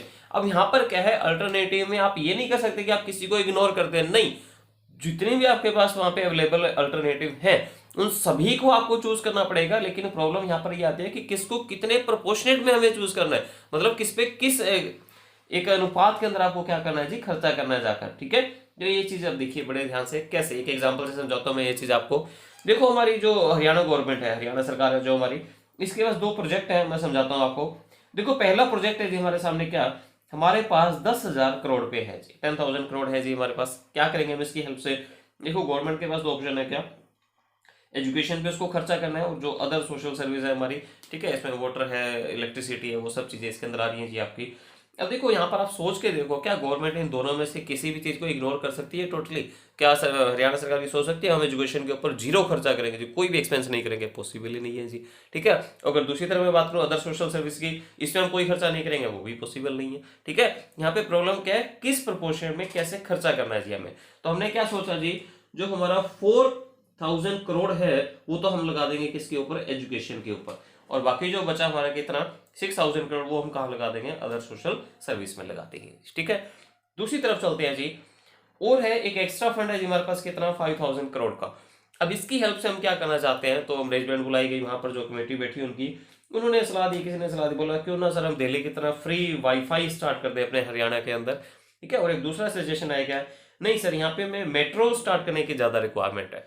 ठीक है, अभी हरियाणा की बात करें तो कुछ एक एरिया में ही मेट्रो है जी, हर जगह पे मेट्रो अवेलेबल नहीं है, तो क्यों ना ऐसे एरिया में भी मेट्रो अवेलेबल करवा दें जहां नहीं है अभी। ठीक है, तो दोनों में से आपको करना क्या है, किसी एक प्रोजेक्ट को उठाना है, दोनों नहीं उठाने चाहिए आपको। तो हमने क्या किया, हमने वाईफाई को तो कैंसिल किया, फ्री वाईफाई छोड़ दीजिए आप, मेट्रो वाला आइडिया अच्छा आप इसको अडॉप्ट कर लीजिए। ठीक है, तो हुआ क्या, जहां पर आप जो आपके पास अल्टरनेटिव अवेलेबल होते हैं उसमें से आप किसी एक को सिलेक्ट कर लेते हैं, एक को आप इग्नोर कर देते हैं, तो वो प्रॉब्लम क्या कहलाती है, आपकी इकोनॉमिक प्रॉब्लम, आर्थिक समस्या है वो आपकी। और जहां पर दोनों में से आप सिर्फ एक प्रोपोर्शनेट देखते हैं कि किस पे कितना लगाना है, वो क्या आपकी, वो सेंट्रल प्रॉब्लम है जी आपकी। देखो जी नेक्स्ट हमारा पॉइंट है अपॉर्चुनिटी कॉस्ट, अवसर लागत। क्या होती है जी अवसर लागत आपकी? बड़ी छोटा सा मीनिंग इसका हम लेकर चल रहे हैं, क्या बोले जी, जो दूसरा सर्वश्रेष्ठ विकल्प है उसकी जो लागत है वो पहले की क्या है जी, अवसर लागत है। The value of next best alternative is called opportunity cost. क्या मतलब बना जी इसका, समझ में नहीं आया, एक एग्जांपल से समझाता हूं मैं ये चीज आपको। देखो एक पर्सन है मिस्टर ए, ठीक है जी, अभी इन्होंने अपनी मास्टर कंप्लीट करी। अब हुआ क्या जी, गए हैं जी स्कूल में जॉब की तलाश करने के लिए, अब जॉब चाहिए जी इनको। तो पहले स्कूल में गए, इनको ऑफर किया गया कितनी सैलरी का, 22,000 का। उसके बाद अगले स्कूल में गए 20,000 का, उससे अगले स्कूल में गए 19,000 का। देखो तीन स्कूल हैं इनके सामने, तीनों स्कूलों ने इनको अलग अलग सैलरी क्या करी है जी, ऑफर करी है। पहले स्कूल में 22,000 का ऑप्शन है, अगले में 20,000 का ऑप्शन है, और अगले में 19,000 का ऑप्शन है। तो देखो कोई भी एक समझदार है अगर पर्सन, तो वो क्या करेगा, वो ऑप्शन को अडॉप्ट करेगा, किसको, जहां पर उसे सैलरी दी जा रही है कितनी, 22,000, 22,000 पे जहां पर उसको सैलरी मिल रही है। तो होगा क्या, अगर मैं इसी एग्जाम्पल की बात करूं तो यहाँ पर क्या है, आपने इस ऑप्शन को अडॉप्ट करने के लिए किस ऑप्शन का सेक्रीफाइस किया, इस ऑप्शन के बाद सबसे बेस्ट अल्टरनेटिव कौन सा आपके पास, उसके बाद ये सबसे बेस्ट अल्टरनेटिव है जी आपके पास। ठीक है, तो इसकी जो कंटेंट है, इसकी जो लागत है, इसकी जो कॉस्ट है, वो आपके पहले वाले की क्या बन जाएगी, अपॉर्चुनिटी कॉस्ट बन जाएगी। कहने का मतलब जो दूसरा सबसे बेस्ट ऑप्शन होता है जी आपका, ठीक है, अब यहाँ पर दूसरा सबसे बेस्ट ऑप्शन कौन सा आपके पास, 22,000 पे आप काम कर रहे हैं, दूसरा सबसे बेस्ट ऑप्शन कौन सा हुआ, 20,000 वाला, तो ये 20,000 पे क्या है, पहले वाले की क्या बन जाएगी, अपॉर्चुनिटी कॉस्ट बन जाएगी। ठीक है, अब इसी को मैं एक और एग्जांपल से समझाता हूं आपको, क्या है वो एग्जांपल, देखो इसी को पीपीसी के साथ भी रिलेट कर देंगे। देखो एक फार्मर है, जमीन है जी उसके पास 2 किलो, क्या कर सकता है इस जमीन पे, या तो वो गेहूं उगा सकता है या वो चना उगा सकता है जी। अगर वो गेहूं उगाता है तो कितना होगा, 60 क्विंटल, चना उगाएगा तो कितना होगा जी, 40 क्विंटल। अब दोनों में से उसे किसी अगर एक चीज को उगाना है तो होगा क्या, अगर वो सिर्फ गेहूं उगाना चाहते हैं तो यहाँ पर होगा ये जो 40 क्विंटल चना है, इसकी जो कॉस्ट है, इसकी जो लागत है, वो क्या बन जाएगी, गेहूं की अपॉर्चुनिटी कॉस्ट बन जाएगी। ठीक है, पीपीसी में देखा अगर हम इस चीज को, एक तरफ व्हीट का प्रोडक्शन है, दूसरी तरफ ग्राम का चने का प्रोडक्शन है जी आपका। देखो या तो वो क्या कर सकता है, 60 क्विंटल चने का, इसका गेहूं का प्रोडक्शन कर सकता है, या वो क्या कर सकता है, 40 क्विंटल चने का प्रोडक्शन कर सकता है। तो जो 60 क्विंटल वो क्या करना चाहता है, गेहूं का प्रोडक्शन करना चाहता है, उसकी अपॉर्चुनिटी कॉस्ट क्या बन जाएगी, 40 क्विंटल चना। और अगर वो चने का प्रोडक्शन करना चाहता है तो उसकी अपॉर्चुनिटी कॉस्ट क्या बन जाएगी, 60 क्विंटल गेहूं। ये था जी आपका अपॉर्चुनिटी कॉस्ट। देखिए जी एग्जाम्पल से आप समझ लिया हमने इस चीज को। अब पढ़ते हैं जरा इसका मीनिंग क्या है आपका। बोले जी क्या है, अवसर लागत क्या है, आर्थिक वस्तु या साधन के दूसरे सर्वश्रेष्ठ उपयोग, या जिसको आप अवसर भी कहते हैं, या जो त्यागा गया विकल्प है आपका, उसका मूल्य है जी आपका। कहने का मतलब आपके पास जो सोर्सेज है, आप उन सोर्सेज की हेल्प से क्या कर सकते हैं, टू गुड्स का प्रोडक्शन कर सकते थे। एक तरफ वीट था, दूसरी तरफ क्या था जी, ग्राम था जी हमारा। तो क्या बोला उन्होंने, बोले अवसर लागत के है जी आर्थिक वस्तु या साधन का दूसरा सर्वश्रेष्ठ उपयोग, जो आपके पास सोर्सेज हैं उसका दूसरा सर्वश्रेष्ठ उपयोग। अगर आप गेहूं को प्रायोरिटी देना चाह रहे हैं तो दूसरा सर्वश्रेष्ठ उपयोग क्या बन गया, आपका चना बन गया जी यहाँ पर। ठीक है, तो क्या बोला, जो दूसरा सर्वश्रेष्ठ उपयोग है या जो आपका त्यागा गया विकल्प है, आपने त्याग किसको दिया, आपने सेक्रीफाइस किसका कर दिया। अगर आप वीट को अडॉप्ट कर रहे हैं तो आप क्या करें, ग्राम को सेक्रीफाइस कर रहे हैं। अगर आप ग्राम को अडॉप्ट कर रहे हैं तो आप क्या करें, वीट को आप सेक्रीफाइस कर रहे हैं। ठीक है, तो दोनों में से जिसको आपने सेक्रीफाइस कर दिया, जिसको आपने त्याग दिया, उसकी जो लागत है आपकी वो क्या बन जाएगी, दूसरे वाले की आपकी अपॉर्चुनिटी कॉस्ट बन जाएगी। ये बताना चाहता है इस मीनिंग के अंदर। तो क्या बोला उन्होंने, the value of next best alternative is called opportunity cost. Point हमारा मार्जिनल अपॉर्चुनिटी कॉस्ट। क्या है इसमें, समझिए इसको ध्यान से। बोला it is the ratio of loss of any commodity and gain of other commodity. मतलब कि बोला एक वस्तु में होने वाला जो त्याग है उसकी वजह से दूसरी वस्तु में जो आपका लाभ हुआ, उसका जो प्रोपोर्शनेट है, जो उसका अनुपात है, वो क्या बनता है जी, आपका एमओसी बनता है। कैसे, एक फॉर्मूले से समझाता हूं मैं ये चीज आपको। एमओसी का फॉर्मूला होता है क्या, डेल्टा लॉस बाय में डेल्टा गेन। यहाँ पर क्या होता है, किसी भी कमोडिटी में जो लॉस हो रहा है उसको आपने क्या करना है, डिवाइड कर देना है किससे, दूसरी कमोडिटी में जो आपको क्या हो रहा है, गेन हो रहा है, जो आपको बेनिफिट हो रहा है उसी से। ठीक है, तो एक कमोडिटी का लॉस और डिवाइड करना किससे, दूसरी कमोडिटी में जो आपको बेनिफिट मिला उसी से। Loss of commodity 1 divide by में gain of commodity 2, second commodity में जो आपका हुआ। कैसे, एक देखो डायग्राम में, देखो इस चीज को, पीपीसी का डायग्राम आपने बनाया था। क्या है इस डायग्राम में, हम बात करते हैं किसकी, पॉइंट ए की। क्या है पॉइंट ए के ऊपर, यहाँ पर गुड 1 है, एक्स एक्सिस पे क्या है जी, गुड 2 है आपकी। गुड 1 का प्रोडक्शन कर रहे हैं कितना, 10 यूनिट्स का। ठीक है, और दूसरी तरफ गुड 2 है, उसका प्रोडक्शन आप कर रहे हैं कितना, सिर्फ 3 यूनिट्स का। इतना पॉइंट क्लियर हुआ। देखो गुड 1 है जो आपकी, इसके आप क्या कर रहे हैं, 10 यूनिट्स आप प्रोड्यूस कर रहे हैं। ठीक है, और जो गुड 2 है आपकी, उसके सिर्फ आप 3 यूनिट क्या कर रहे हैं जी, प्रोड्यूस कर रहे हैं। आप क्या करना चाहते हैं, आप इस कॉम्बिनेशन को छोड़कर आप कॉम्बिनेशन बी के ऊपर आना चाहते हैं। ठीक है, तो बी कॉम्बिनेशन में क्या है, गुड 1 के प्रोडक्शन को हमने क्या कर दिया जी, कम कर दिया, और उसकी वजह से क्या हुआ, गुड 2 का प्रोडक्शन हमारा बढ़ा। सीधी सी भाषा में कहूँ तो हम गुड 2 का प्रोडक्शन थोड़ा बढ़ाना चाहते थे, तो इस वजह से हमें क्या करना पड़ेगा, गुड 1 के प्रोडक्शन को क्या करना पड़ेगा जी, सेक्रीफाइस करना पड़ेगा। ठीक है, तो यहाँ से एमओसी हमारी क्या आ गई, देखो इस चीज को ध्यान से। देखो गुड 2 का जो प्रोडक्शन था पहले था 3 यूनिट, हम उसको बढ़ाकर कितना करना चाहते हैं, 4 यूनिट करना चाहते हैं। तो 1 यूनिट हम क्या करना चाहते हैं, प्रोडक्शन को बढ़ाना चाहते हैं। मतलब कि जो हमारा गुड 2 है उसमें बेनिफिट कितना हो रहा है हमारे को, सिर्फ 1 यूनिट का हो रहा है जी। तो देखना इस कंटेंट को ध्यान से, गेन कितना हुआ हमें, सिर्फ 1 यूनिट का गेन हुआ। और लॉस कितना हुआ, पहले गुड का लॉस देखो, पहले 10 यूनिट से अब कितने हो गए, 7 यूनिट्स। लॉस हो गया जी यहाँ पर 3 यूनिट्स का। तो क्या करेंगे, यहाँ पर लॉस है 3 यूनिट का और गेन है सिर्फ एक सिंगल यूनिट का। तो एमओसी क्या हो जाएगी यहाँ पर, 3 हो जाएगी जी आपकी। ठीक है, और ये जो पोर्शन है आपका, देखो ये लॉस किया जी आपने, 3 यूनिट का लॉस हुआ आपको, गेन हुआ जी सिर्फ सिंगल यूनिट का, एक ही यूनिट का। तो ये वाला जो पोर्शन है आपका, ये पोर्शन आपका कहलाता है जी क्या, MOC, marginal opportunity cost. Clear है पॉइंट। अपॉर्चुनिटी कॉस्ट में और मार्जिनल अपॉर्चुनिटी कॉस्ट में डिफरेंस क्या है जी, अंतर क्या है इन दोनों के बीच में। ठीक है, एक तरफ अपॉर्चुनिटी कॉस्ट उठाई और दूसरी तरफ क्या है जी, हमारी मार्जिनल अपॉर्चुनिटी कॉस्ट। समझो इस डिफरेंस को, क्या कहता है ये डिफरेंस जी आपको। एक कंपनी है आपकी बजाज, उसकी एक बाइक आती है जी पल्सर मॉडल के नाम से, आपने देखा होगा, बड़ा अच्छा मॉडल है जी पल्सर का। ठीक है, अब क्या करती है ये कंपनी, बजाज पल्सर के अभी करंट में ये 2 मॉडल बना रही है बहुत अच्छे। कौन कौन से, एक है जी आपका 180, दूसरा है आपका 220। ये उनका इंजन के रिक्वायरमेंट के अकॉर्डिंग बनता है ये मॉडल उनका। ठीक है, अब हुआ क्या, जो उनका मॉडल है पल्सर 180, वो आपको रिवेन्यू जनरेट करके देता है, पर ईयर की बात करो मैं यहाँ पर, वो है जी आपका 200 करोड़। ठीक है, बस एग्जांपल लेके चलते हैं यहाँ पर। ठीक है, आपको 180 पल्सर बेचने से मार्केट में 200 करोड़ का आपका रिवेन्यू है। प्रॉफिट की बात नहीं कर रहा, रिवेन्यू की बात कर रहा, मतलब जो टोटल सेल है उससे आपकी, सीधी सी भाषा में कहूँ तो। ठीक है, और दूसरी तरफ जो आपका मॉडल कौन सा दूसरा 220, इसको मार्केट में सेल करने से आपकी जो टोटल रिवेन्यू आती है, टोटल जो आपकी सेल है वहां पर, वो कितनी है जी, 250 करोड़। तो दोनों को सेल करने से मार्केट में आपको टोटल कितना रिवेन्यू मिलता है, 450 करोड़ का आपको रिवेन्यू मिल जाता है जी। ठीक है, अब अगला पॉइंट समझिए ध्यान से, कंपनी क्या करना चाहती है, कंपनी चाहती है कि हम इन दोनों मॉडल को बंद कर देंगे जी, ठीक है, और क्या करेंगे, इनकी जगह पर एक नया मॉडल, एक लेटेस्ट बाइक मार्केट में लेकर आते हैं जी, ठीक है। मॉडल को नाम क्या देना चाहते हैं जी, 250। 180 भी खत्म कर दिया, 220 भी खत्म कर दिया, दोनों की जगह पर एक नया मॉडल आ गया, कौन सा, पल्सर 250। और कंपनी जो इससे रिवेन्यू एक्सेप्ट कर रही है, देखो अभी तक सेल नहीं हुई है, सिर्फ एक उम्मीद है कंपनी की, क्या कि हम जब इस बाइक को मार्केट में लॉन्च करेंगे तो इसको बेचने से जो हम इस सेशन में जो रिवेन्यू हम जनरेट करेंगे वो कितना होगा जी, 600 करोड़ का होगा। क्योंकि देखो दोनों मॉडल बंद किए जा रहे हैं यहाँ पर, दोनों मॉडल की जगह पर एक मॉडल आ रहा है और बहुत अच्छी फैसिलिटीज है इसके अंदर, ठीक है।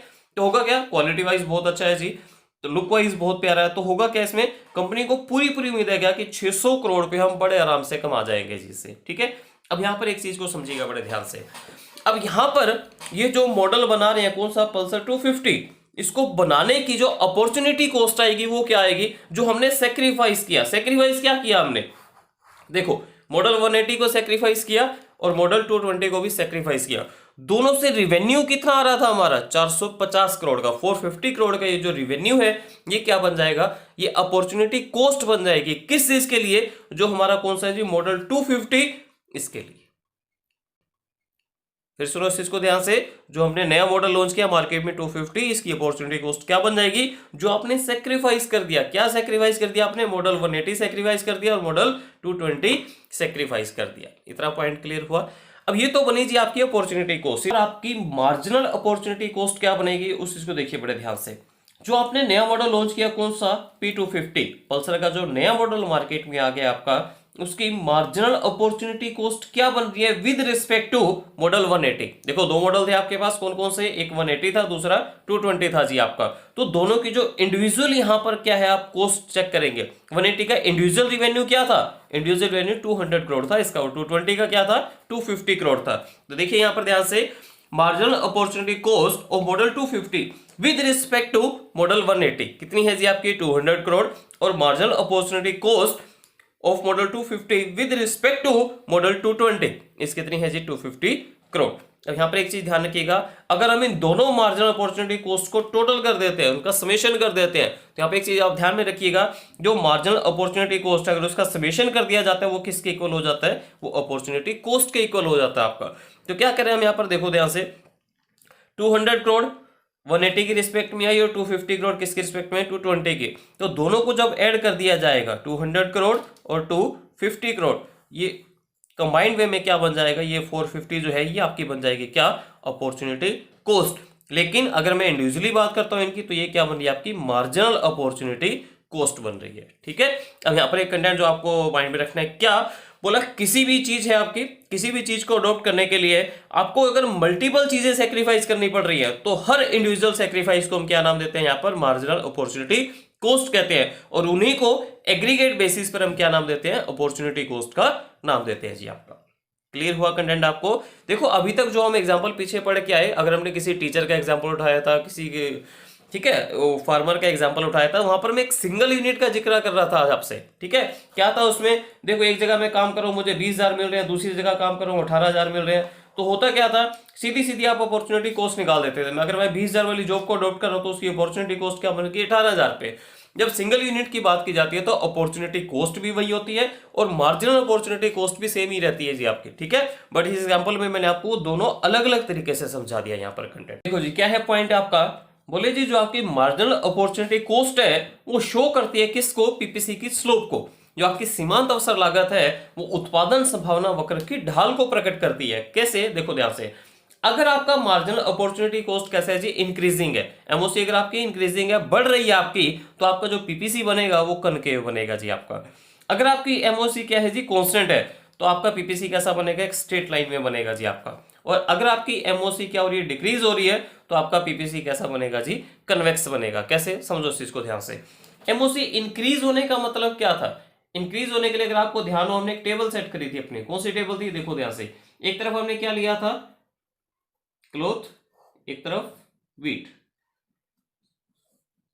ठीक है।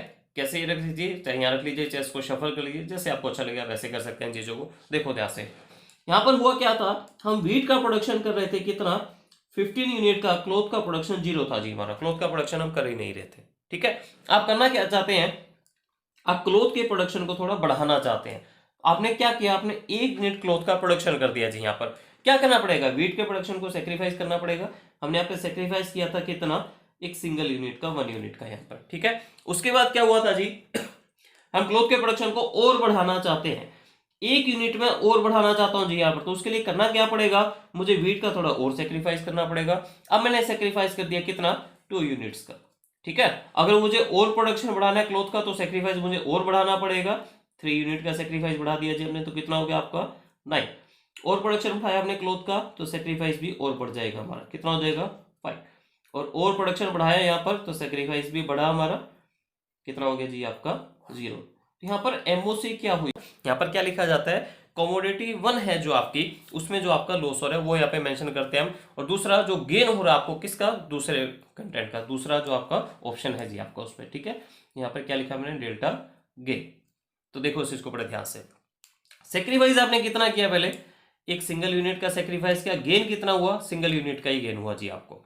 ठीक है, तो उसके नेट को देखिए क्या है यहाँ पर आपका, कितना बन जाएगा, फर्स्ट आपका 1 बन जाएगा। उसके बाद क्या हुआ जी आपका, आपने सेक्रीफाइस किया 2 यूनिट्स का और गेन कितना हुआ जी आपको, वही 1 यूनिट का, तो एमओसी कितना हो गया जी आपका 2। उसके बाद आपने सेक्रीफाइस किया 3 यूनिट का, गेन कितना हुआ, सिर्फ सिंगल यूनिट का, तो एमओसी कितना हो गया जी आपका 3। उसके बाद आपने सेक्रीफाइस कितना किया, 4 यूनिट का, गेन 1 यूनिट का, तो एमओसी 4। और सेक्रीफाइस किया फिर 5 यूनिट का, गेन वही 1 यूनिट का ही हो रहा है आपके पास, तो कितना हो जाएगा जी आपका ये 5। तो यहां पर क्या हो रहा है, एमओसी आपकी इंक्रीज हो रही है, इंक्रीज होने का मतलब बढ़ रही है ये चीज आपकी। देखो पहले 1 थी, फिर 2, फिर 3, फिर 4, फिर 5। तो अगर ये बढ़ेगी आपकी तो आपका पीपीसी कैसा बनेगा जी, आपका कनकेव बनेगा, नतोदर बनेगा जी आपका। कैसे, मैं इसको बना के दिखाता हूं ये चीज आपको, देखिए इसको ध्यान से देखो। अगर क्या है जी आपका एमओसी इंक्रीज हो रहा है, बढ़ रहा है आपका, तो होगा क्या, पीपीसी की शेप देखिए बड़े ध्यान से। देखो पहले आपने क्या किया, एक सिंगल यूनिट का सेक्रीफाइस किया, गेन कितना हुआ, एक सिंगल यूनिट का ये आपको गेन हुआ। ठीक है, फिर आपने क्या किया, आपने 2 यूनिट का क्या किया, यहां पर सेक्रीफाइस किया, गेन हुआ आपको कितना, सिर्फ सिंगल यूनिट का। फिर आपने 3 यूनिट का सेक्रीफाइस किया, गेन कितना हुआ, वही सिंगल यूनिट का। फिर आपने 4 यूनिट का सेक्रीफाइस कर दिया, गेन कितना हुआ, सिंगल यूनिट का। ऐसे ही फिर आपने 5 यूनिट का सेक्रीफाइस किया, गेन हुआ 1 यूनिट का।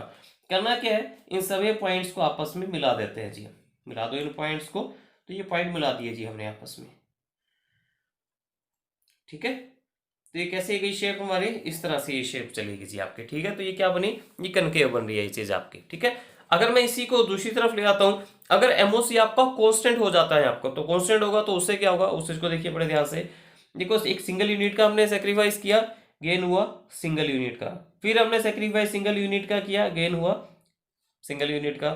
ऐसे ही जो आपका सेक्रीफाइस और जो आपका गेन है वो इक्वल रहता है जब आपका, क्योंकि एमओसी क्या बोल रहे हैं आप, इक्वल बोल रहे हैं यहाँ पर आपकी। तो कैसा बनेगा, जो आपकी शेप बनेगी पीपीसी की, वो एक स्ट्रेट लाइन बन जाएगी आपकी, एक सीधी रेखा बन जाएगी आपकी। ठीक है, इसी का एक और लास्ट कंटेंट हम उठा रहे हैं क्या, अगर आपकी एमओसी क्या हो रही है, डिक्रीज हो रही है, तब क्या होगा जी, आपका पीपीसी आपका बन जाएगा कन्वेक्स। कन्वेक्स का मतलब क्या होता है, जो आपका उन्तोदर बन जाएगा, ऊपर की तरफ उठा हुआ। ठीक है, कैसे, देखो ध्यान से। पहले हमने 4 यूनिट का सेक्रीफाइस किया एक सिंगल यूनिट के लिए, फिर हमने 3 यूनिट का सेक्रीफाइस किया एक सिंगल यूनिट के लिए, उसके बाद हमने 2 यूनिट का सेक्रीफाइस किया सिंगल यूनिट के लिए, और लास्ट में 1 यूनिट का सेक्रीफाइस है 1 यूनिट के लिए। अब देखो यहां पर पॉइंट्स मिल गए आपको, मिला दीजिए इन पॉइंट्स को आपस में। ठीक है, तो इस तरह से ये शेप जा रही है आपकी, ये क्या बन जाएगी जी आपकी, कन्वेक्स बन जाएगी। पीपीसी कैसा हो जाएगा आपका, कन्वेक्स, जो आपका क्या कैसा बन जाएगा जी, आपका उन्तोदर बन जाएगा। तो ये होता है, देखो रियल लाइफ में ना ऐसा होता नहीं है। पीपीसी की जो शेप रहती है ना, तो वो स्ट्रेट लाइन रहती है, ना वो आपकी कन्वेक्स रहती है। जो शेप इसकी रहती है रियलिटी के अंदर, वो कैसी रहती है जी, आपकी कनकेव रहती है। ठीक है, इसको मैं एक छोटे से एग्जाम्पल में एक तुक्का दे दूं कहो तो आपको, क्या है उसको देखो बड़े ध्यान से। देखो छोटे होते ना हम कंचे खेला करते थे, बंटे। आपका तो मुझे नहीं पता आपने खेले या नहीं खेले, लेकिन मैंने खेले हुए, मैं देखो झूठ नहीं बोल रहा आपके सामने। तो क्या होता था, वो कंचे ना 2 तरह के होते थे हमारे पास। एक तो होते थे देखो छोटे छोटे, जो रूटीन में हमें मिलते हैं, और एक ना बड़ा कंचा भी आता था उसके अंदर। ठीक है, कुछ एक ऐसे कंचे होते थे जो कलरफुल होते थे उसके अंदर। तो समझा इस चीज को बड़े ध्यान से, बड़े इंटरेस्टिंग बात समझा रहा हूँ आपको। तो होता क्या था, देखो हमारे किसी फ्रेंड के पास बड़े कंचे हैं, तो हम क्या करते थे, उसको कहते थे तू ये बड़ा कंचा मुझे दे दे, बदले में तुम मुझसे छोटे कंचे ले ले। तो पहले उसने क्या किया, बोले मैं 5 कंचे लूंगा छोटे, तब जाकर मैं आपको एक बड़ा कंचा दूंगा जी यहाँ पर, ठीक है। हमने कहा कोई दिक्कत नहीं है, दे दे। उसके बाद हमारी एक्साइटमेंट और बढ़ती थी, क्यों ना हम इनको इकट्ठा करें। तो हम किसी और से जैसे देखते थे किसी और के पास भी बड़ा कंचा, ये भी मुझे चाहिए, तो क्या करते थे, ये तू मुझे दे दे, तू बदले में छोटे कंचे ले ले। बोला मैं तो 7 कंचे लूंगा तेरे से, कोई बात नहीं तू 7 ले ले। क्यों, एक्साइटमेंट बहुत थी वहां पर। फिर किसी के पास पता लगा किसी और के पास भी है, बोला मैं तो 10 कंचे लूंगा छोटे, ले ले तू 10 ले ले, कोई दिक्कत नहीं है। तो यहां पर क्या होता जा रहा है, हमारा जो सेक्रीफाइस है वो बढ़ता जा रहा है, लेकिन गेन क्या है, गेन तो हमारा इक्वली आ रहा है आपका। तो हम तो एमओसी की बात करें, तो एमओसी क्या हो रहा है यहाँ पर आपका, इंक्रीजिंग हो रहा है या नहीं हो रहा। तो यहां पर क्या हो रहा है, कैसी शेप आ रही है आपकी, कनकेव शेप आ रही है। अब इसको दूसरे पॉइंट में लेता हूं मैं, अब हुआ क्या, अब इसको दूसरे पॉइंट में लेता हूं मैं, अब हुआ क्या, अब हमारे पास कुछ कंचे ज्यादा हो गए। देखो अब जैसे कोई चीज एक्सेस में होती जाती है ना आपके पास, तो उसके रिगार्डिंग जो उसकी इंपोर्टेंस है ना, वो भी कम होती जाती है आपके लिए।